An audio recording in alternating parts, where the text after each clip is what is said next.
Good, right? Cool. Awesome. Love it. It's just good. Good stuff. team. Yeah, it's a great team. When you were here last time, you remember you had this word about a theater company, remember? Mm-hmm. Do you have a theater background, desire as art? I know you're an artist just by looking at you. How is that in your life? Tell me that part of your life. Well, I started off just loving creative things, TV, acting. So I did modeling, acting, and stage when I was young. Modeling? Yeah. What kind of modeling? Like runway. Was hand model? I was hand model. I was the lower cheek model. No, I'm just joking. I was just walking on stage. But it was one of those things. I think you walk through the mall, and in the '80s, everybody was a model, right? So there was model agencies looking for everybody. I don't think so. I don't think everyone was a model. Because everybody was like, yeah, let's get some headshots, and basically you spend a bunch of money on headshots. And, I had some gigs. But there was an art. That was part of that kind of art, fashion, all of that stuff. Fashion, art. And then the realization is, I love television. Mm-hmm. I've always been into television and movies. Yeah. What's your favorite movie? Wow, that's a good one. You don't have to say top, this is, you can say this is in my top 3 or 4. You don't have to make it the number one. I mean, the first one that comes to mind is Gladiator. Okay, so that's just phenomenal. Phenomenal movie.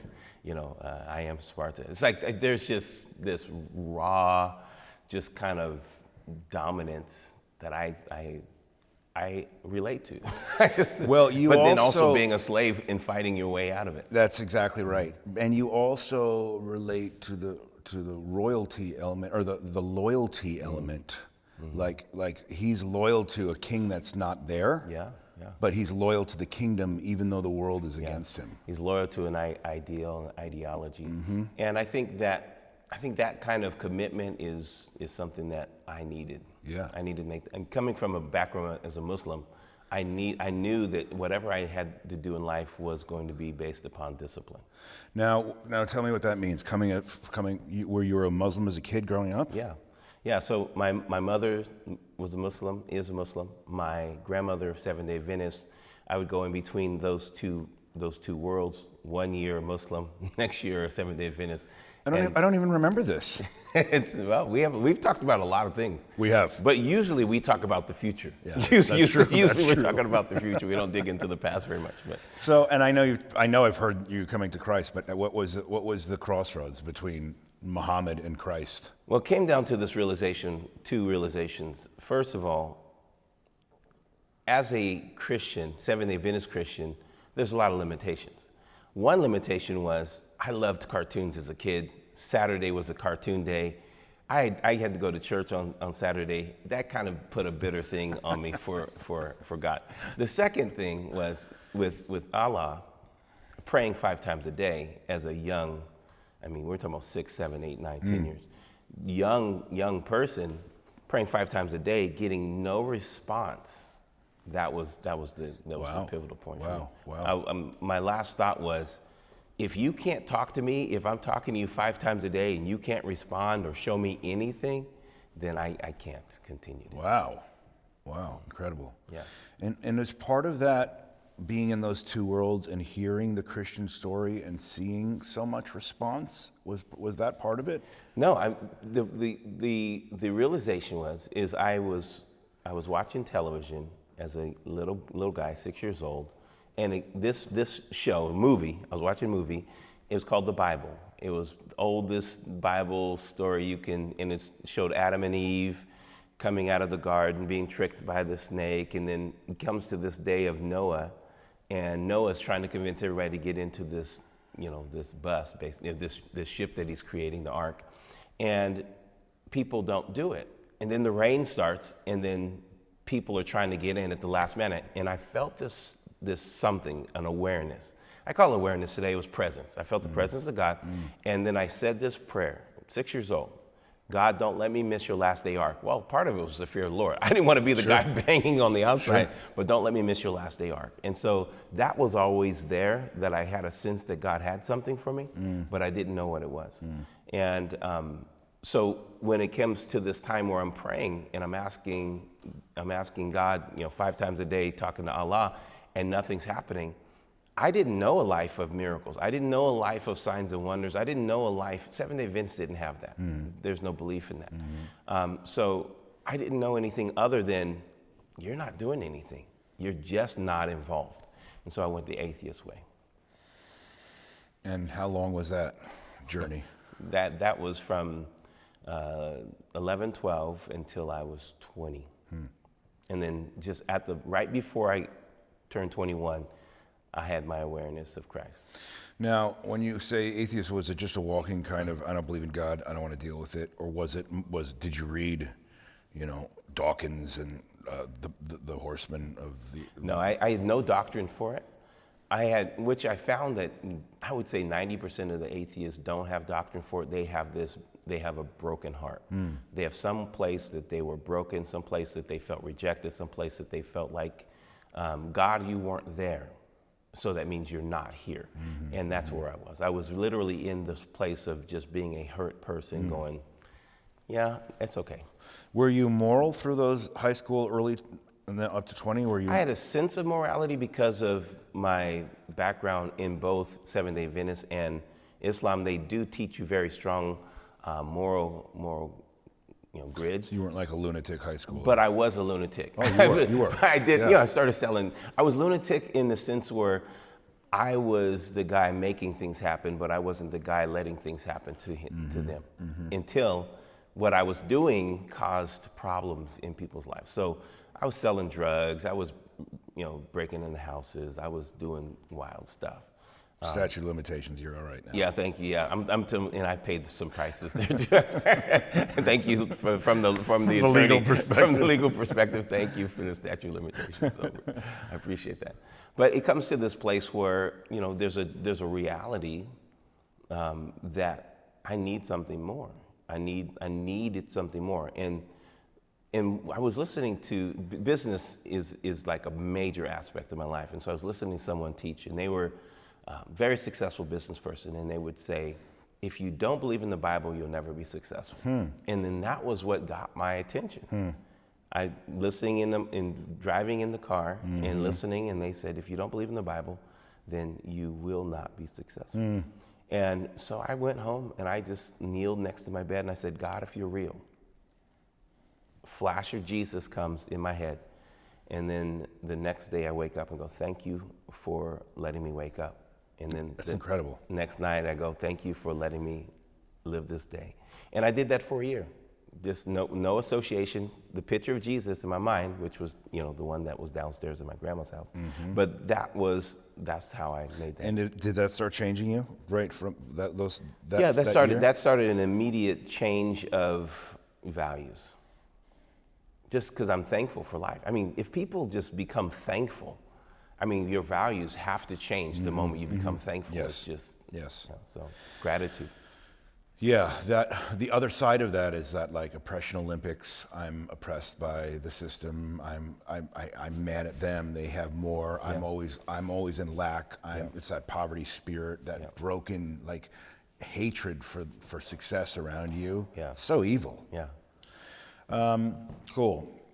So you're running around, and then the Lord's like, you're going to be a prophet to the nations, and well, a bunch of doves fly over your head. Yeah, so I was literally, before I got saved, I was that month I was headed, packing my bags, put everything in order to move to Hollywood to go and pursue my career of acting. Yeah. And I got saved. Wow. And then I said, I was reading the Bible, and as I was reading the Bible, I kept seeing this word prophet. And when I saw the word prophet, it wasn't just like, oh, there's the word prophet. It just kind of rung inside of me. Cool. It was like a bell just go bing. I'm like, okay, that's weird. I don't know what this is. I'm newly saved, but I kept reading the word prophet. And then I felt like there was a call to that. And I said, no. I just felt like God was calling me. I'm like, no, I can't do that because prophets are broke. I'm not doing it. Totally. Prophets are broke. People in the ministry are broke. Eating crickets. I don't want to be that. Yeah, I'm not going to be that. And I said, they're boring. And I said, I want to be an actor. I want to create movies. And the Lord said one thing, just kind of, that prompting that jumps up inside. He said, incorporate it in your preaching. Hey, you are going to create movies and act one day. Yes. And that day is coming soon. Yes. And it's going to impact people. Yes. And it's going to be Oscar level. Amen. I guarantee that. I agree. Not by me. I just feel the Lord on I me. receive that Like prophetic it's like word. he's like, don't go into this dark hellhole yet. Yeah. I'm going to rescue you and train you and then mold you, and then the season's going to change, which it has. The time has just changed. Yes. And I'm going to now open these doors, and it's going to be phenomenal. I receive it. Yeah, it's going to happen. I receive A cooler Forrest Whitaker. Yeah, well, that's awesome. That's awesome. Let's go. So you heard it, it's resonating inside of you, and then what was that development process Well, like? the realization came, okay, so now I have this kind of responsibility to respond to what God said, which was incorporate it, bring them both together. Okay, preaching, I've never preached before. Acting, I've done that before. How do I bring preaching into that? And so I found a church nearby, which was running a passion play, passion, the death of Christ, all that. So it's turned out to be the second largest outdoor passion play in the world. Wow. And I played Peter in that. I played Matthew in it. I played Satan in it. Although you're just going to say the guy that carries the cross. And I wanted to play that, but they just thought my color wasn't going to work for it. And so I didn't get that far. So I thought Satan is the next good character. It's like he's a big guy. He's a big part. That's a good role. It's like and I really enjoyed that role for some reason. I don't know. It was just like it just was there. But then I did that, and then I found myself in some very interesting circumstances where I could see the power of God moving. I mean, not to get into anything deep, but one of the nights, this little boy comes to meet the cast. I'm standing there, and his mom says he's been beating on his chest, pointing at you the whole time. At that time, I'm playing Matthew. Matthew's the second largest speaking part, but Jesus is the man, right? Jesus is the guy doing miracles. Matthew's going, yay, right? And this little kid goes, beating on his chest and pointing at you. And I said, why is he beating on his chest and pointing at me? He goes, well, she says, because he's deaf and he's dumb. He can't hear and he can't speak, but he's beating his chest, pointing at you. So he wants to meet you. I said, okay, can I pray for him? And she said, yeah. So I prayed for him. And this little guy's ears open, and he starts to mutter sounds. So I saw in the mixing just started to slowly happen. First it was the supernatural.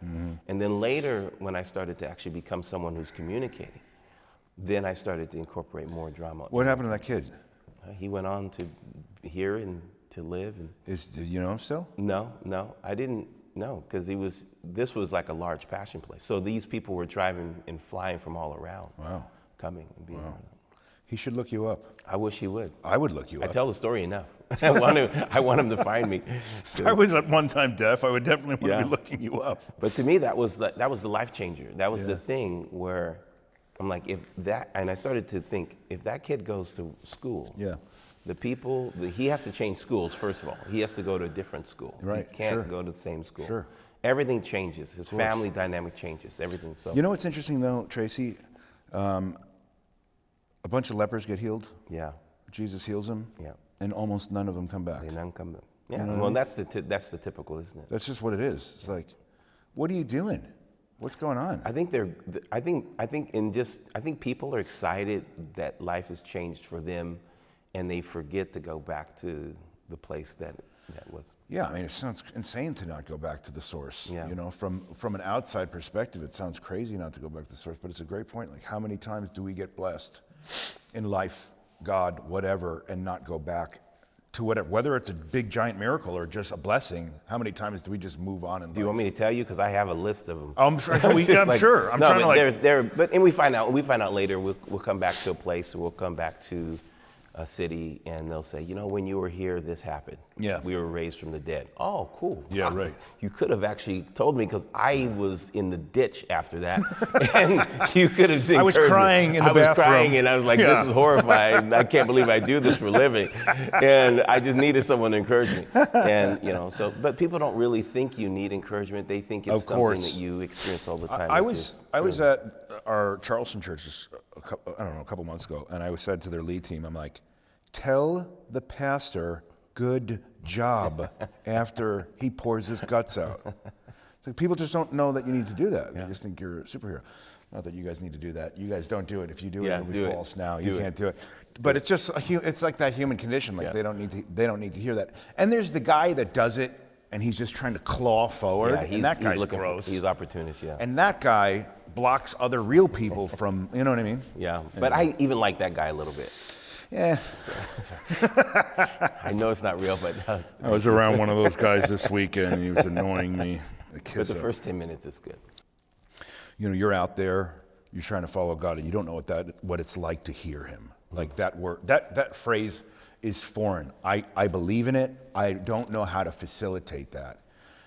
What would you say? How would you encourage somebody to I don't know, start pursuing it? Well, I think the first aspect of hearing God is recognizing that you can hear God. And the second aspect is recognizing that He can make Himself heard. And when you realize that God is good at making Himself heard, then the pressure comes off of you. God has never had a challenge in the Bible making Himself heard. And I think people work so hard in trying to hear that they miss hearing what He's saying. And I think there's some real practical idea of, God, you're really good at making yourself heard. Doesn't matter who you're speaking to, who you want to get your communication to. Yeah. You are really good at doing it. So put it back on Him. Yeah. Put the weight on Him. Don't carry the weight yourself. Yeah. And just know that it will come through dreams. It will come through visions. It will come through aha moments. It will come through thoughts and ideas. And what I've been teaching people lately, especially in business, is thoughts and ideas are God's voice. And so don't put those thoughts and ideas off as if you just had a wild thought. Why don't you treat it like God's voice? A good thought, let's say it that way, because the bad ones aren't usually God. Cool. I have things to say about that. Let me tell a story about that, and then we'll cut it. I was a youth pastor, and I was like just beating myself up for the disaster that I am as a human, especially at 25, 26. And I'm like, God, you got to speak to me. And I'm opening this magazine up, and it said, my eyes were drawn to this section. And it just said something like, the owner guarantees the product and the fulfillment of the product and the perfection of the product and all of this stuff. It was just, I just felt like God's like, I'm the owner, you're the product, I guarantee this is going to work out. Like, I'm not going to let you fall apart. It was really just such an incredible, I'm like reading the fine print of a magazine, and God is speaking to me through it. That's really good. Yeah, it was cool. That's excellent. All right. Do you interact with Muslims? And if you do, what's the best way to witness to them having that background? What are some keys that people can use? Well, I think there's a realization that in the Quran there is a Jesus that does miracles. There's a Jesus that is a miracle worker. If you go anywhere to any Muslim country, whether it's in New York or whether it's in Irvine or whether it's anywhere in the world, Muslims are open to the supernatural. They're open to the power of God. And I think the church has missed it by going away from the power of God, which has allowed Islam to encroach on America. And if the church returns to the power of God, then it will cause Muslims to pay attention. And evangelizing a Muslim, a born, blood Muslim by religion, and that is not going to be, hey, my words and your words. These are my words and my prophets, and these are the words, your words. You're going to have to come down to, this is the power of the name of Jesus, and that is the encounter. That is the encounter. Yeah, that's incredible. And that's what we're seeing in the Middle East, people having visions or experiences with God. It has to be power. Yeah. It's not going to be ideologies or doctrine. It's not going to be. Yeah, there's so much argumentation. It's like these guys are running around in a circle after each other. Jesus said, when Jesus was doing miracles, they said, what doctrine is this? Jesus showed His doctrine by His miracle working power. And I think Christians have made all of our doctrine about the words that we speak and not the power that we show. And I just believe that you and I and our teams are going to manifest in cities like New York great power. And it's going to cause attention at every echelon. Because what keeps us out of echelon at different levels is not power. It's our doctrine, our labels, our communication. And the more we can take our communication and make it a language that crosses barriers, but then bring into those rooms the power of the living God. Love that. That's going to be the change agent. Love it. That's going to be the transformation. Amazing. I did not bring you the gospel with mere words, No. but with power. But with power. And the church is forsaking that. And we need to get back to that. Amen. We are. Let's do it.